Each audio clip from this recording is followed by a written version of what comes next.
Hello everyone, this is Mohinder and आज हम discuss करते हैं ट्रांसफर के बारे में। जो भी आपके कैपिटल गेन्स में डाउट्स हैं वो सारे के सारे ट्रांसफर को लेके इस वीडियो में क्लियर होने वाले हैं, क्योंकि if you are unable to clear your doubts in this class और in some other class, I am very sorry, you will not be able to clear your exam.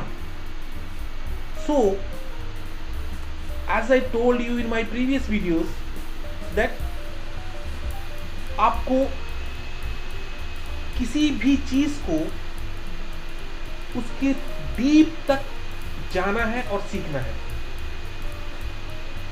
This video is more important and useful for a person or a student who are completing the chartered accountancy course। अगर आप intermediate के paper 4 में कि chapter 4 का जो paper 4 chapter 4 और उसका जो कैपिटल गेन का चैप्टर है, ये सारी की सारी चीजें उसमें जो है मिल जाएंगी। बट आपको ये पता होना चाहिए, without go into the deep knowledge no one is able to get the complete knowledge of that word और दैट टॉपिक। तो आज हम बात करते हैं माय डियर सर कि ट्रांसफर क्या होता है। ट्रांसफर एक बहुत ही इंपॉर्टेंट, जनरली हम लोग क्या करते हैं, जनरली हम लोग क्या बोलते हैं, भाई सेल हो गया तो चलो ट्रांसफर हो गया, but it does not happen in the meaning of income tax act for the capital gain of purpose. सारी की सारी बात हम लोग कैपिटल गेन के पर्पस से यहां से करेंगे। As I told you in my the previous video, capital gains किसी भी चीज को ट्रांसफर करने से जो भी आपको या गेन्स प्रॉफिट होता है, आई मीन प्रॉफिट अगर जनरेट होता है, तो उस केस में आपको कैपिटल गेन देना पड़ता है। अगर मैं बात करता हूं आपको, भाई आपने 5 लाख का कोई प्लॉट दिया था 2001 में, now the value of this plot has gone now 50 lakhs, definitely it will happen now the property rate has gone up. So 50 lakh जो भी 45 लाख का ये कैपिटल गेन हुआ है, और भी बहुत सारी एडजस्टमेंट होते हैं, वो सारी की सारी चीजें हम लोग डिस्कस कर सकते हैं बाद में। बट एक टेंटेटिव में जो चीज बता रहा हूं कि 45 लाख का जो भी आपको प्रॉफिट हुआ उसके ऊपर आपको कैपिटल गेन देना गवर्नमेंट को। अब वो कैपिटल गेन्स के क्या रेट हैं, कौन सी एसेट्स है, कौन सी ट्रांसफर है, ये सारी की सारी चीजें हम लोग बहुत डीप में जाने वाले हैं। बट अगर आप सोचोगे ये सारी की सारी चीज की सर एक वीडियो में कवर हो जाएगी, I am really very, it will not happen and it does not happen with anyone. आपको थोड़ा सा तो पेशेंस रखना पड़ेगा। एक एक वर्ड को, एक एक पॉइंट को अगर आप डिस्कस करते हुए चलेंगे तो आपको हर एक पॉइंट का डाउट क्लियर होने वाला है। चलो, as I told you, paper 4 का चैप्टर 4 में कैपिटल गेन का चैप्टर है, उसके अंदर की चीजें हैं। व्हाट इट मींस, क्या मतलब है इसका। Section 247, keep it in your mind और राइट इन योर बुक्स और इन नोट्स। और आप ये देखेंगे कि भाई सेक्शन 2 सबसेक्शन 44 की बात, 47 की अगर मैं बात करूं, सेक्शन 2 और सबसेक्शन 47 की अगर मैं बात करूं, तो आपको all contains an inclusive definition of the term transfer. Transfer में भाई साहब सेल नहीं आती है। अब ये चीज सारी चीज समझ में, ट्रांसफर के अंदर क्या क्या इंक्लूड हो जाएगा। Transfer according to transfer in relation to capital assets. Capital assets का भी हम लोग एक दूसरे वीडियो में कवर करेंगे, क्योंकि एक सारी वीडियो में ये बहुत सारी चीजें जो है एक साथ जो कवर करना बहुत ही टिपिकल हो जाता है। इन सच ए केस मुझे जो है छोटी छोटी वीडियो है आप लोगों के लिए बनानी पड़ती है, so that you will be able to learn more things on that. Include the following types of transaction. Okay, सबसे पहला पॉइंट क्या आता है, हम लोग ट्रांसफर किसको बोलेंगे, द सेल। लेट्स से कि सर आपने एक प्लॉट लिया और आपने उसको सेल कर दिया, उसको हम लोग क्या हुआ, ट्रांसफर बोल देंगे, ठीक है।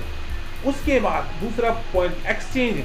अगर आपने भाई एक प्लॉट लिया है, मान लीजिए 5 लाख का, और उसके बाद आपने 5 लाख, उसके बाद आपने उसको दे दिया 2 लाख का कैश दे दिया, तो टोटल ही है 2 लाख का आपने प्लॉट दे दिया, उसको टोटल कितना हो गया, तो टोटल उसको अगर 5 लाख का प्लॉट दे दो उसको तो 3 लाख।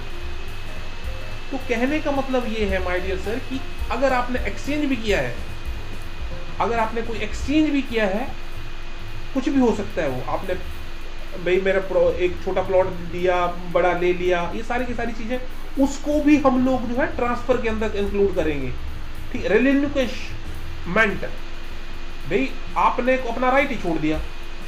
एक बेटा है, ठीक है, और उसने पापा को बोला पापा मैं अपना राइट जो है छोड़ रहा हूँ, तो अब जिस मर्जी को दे वो, जो उसके नाम का जो प्लॉट था लड़के के नाम का, अगर वो पापा को दिया तो वो भी जो है ट्रांसफर बोला जाएगा भाई साहब उसको। रेलिंक्विश डीड, आपका नाम सुना आपने? रेलिंक्विश डीड ऐसी होती है जिसमें अपना आप जो है छोड़ देते हैं, तो उस केस में भी इसको ट्रांसफर मान लिया जाएगा। आई होप ये तीनों वर्ड्स का मीनिंग जो है आप लोगों को क्लियर हो गया। The extinguishment of any right, भाई साहब आपने अपना, जनरली इन दोनों का मतलब सेम ही रहता है, बट इसमें क्या होता है पूरा आपने राइट दे दिया। मैं मेरे पास एक जो है मर्सिडीज है, ठीक है, और मर्सिडीज है मान लीजिए 2 करोड़ की। मैं अपने फ्रेंड को बोला भाई साहब ऐसा है, आप इसको जो है यूज कर लो, तो क्या आप उसको सेल नहीं मानोगे? भाई साहब उसको सेल मानना पड़ेगा, because it does fall under the definition of capital gains. Because आपने भैया 2 करोड़ की आपने गाड़ी उसको ऐसे दे दी, तो आप उसको देते रहो, भाई मुझे क्या लेना देना। गवर्नमेंट को ये नहीं चाहिए, इनकम टैक्स डिपार्टमेंट को नहीं चाहिए, he needs tax, he has to pay all the expenses of the India government or India, whether it is for hospital, whether it is for roads, whether it is so many types of the expenses of the government। उसको कहाँ से, जब तक वो revenue generate नहीं करेंगे, उनको वो सारी की सारी चीजें कहाँ से आएंगी, जितनी भी सैलरीज है गवर्नमेंट डिपार्टमेंट की, वो कहाँ से आएंगी? In such a case, the main motive of the government is to increase more and more tax. That is only the basic funda of the central government, right? Third point, इसको clear कर देते हैं, ठीक है। उसके बाद बात आते हैं कंपल्सरी एक्विजिशन। कंपल्सरी एक्विजिशन भी अगर हुआ है तो हम लोग इसको क्या बोलेंगे?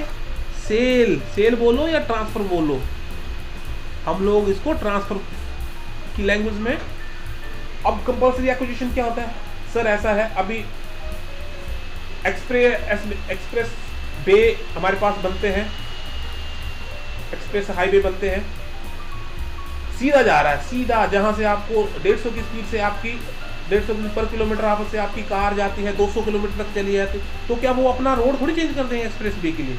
उनको जो जमीन इसके अंदर आएगी वो सारा का सारा एक्विजिशन कर ले। वो ये गवर्नमेंट की जमीन है, प्राइवेट होगी तो भी उनको कोई रोक नहीं सकता, because government has a right to acquisition of your property.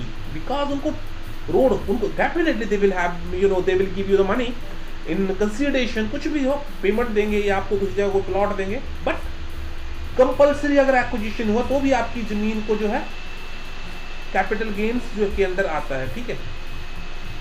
The owner of the capital assets में भी कन्वर्ट इनटू द, सुनिए मेरी बात सुनिए, मेरे पास एक, मैं पर्सन हूँ, मैं अकेला इंडिविजुअल हूँ और मैं अपना बिजनेस करता हूँ, और मैं अगर अपने प्लॉट को अगर मैं बिजनेस के अंदर इन्वॉल्व कर देता हूँ, स्टॉक इन ट्रेड में, ये मेरे पास ये स्टॉक इन ट्रेड है, ठीक है, अगर उसमें इंक्लूड कर लेता हूँ तो होगा क्या?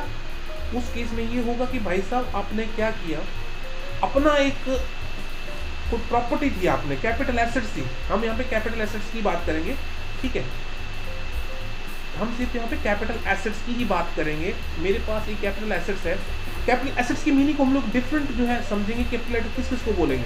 हम लोग सिर्फ यहाँ पे मीनिंग किसका समझ रहे हैं? ट्रांसफर का। आपको ट्रांसफर का मीनिंग समझना है यहाँ पे, ये आपको सिर्फ ट्रांसफर का मीनिंग समझना है यहाँ पे। हम किस को ट्रांसफर मान सकते हैं? Stock in trade, the business carried out by him, such conversion treated as transfer. भाई ऐसा है, मेरे पास कोई कैपिटल एसेट्स है, मैंने इसको अपने बिजनेस में इन्वॉल्व कर दिया, अब वो बोलेगा भाई मैं इससे सेल थोड़ी माना जाएगा। Yes, it will be treated as sale और ट्रांसफर। पॉइंट नंबर 4 हो गया। Point number 5 the maturity of the redemption of the zero coupon bonds. Okay, आपको पता ये क्या जीरो कूपन बॉन्ड क्या होता है? बॉन्ड एक ऐसी चीज होती है कि मान लीजिए आपने 5 लाख के आज बॉन्ड खरीद लिए, ठीक है, उसके बाद आपको इकट्ठा आपको जब इसकी मैच्योरिटी होगी तो उस केस में क्या होगा, आपको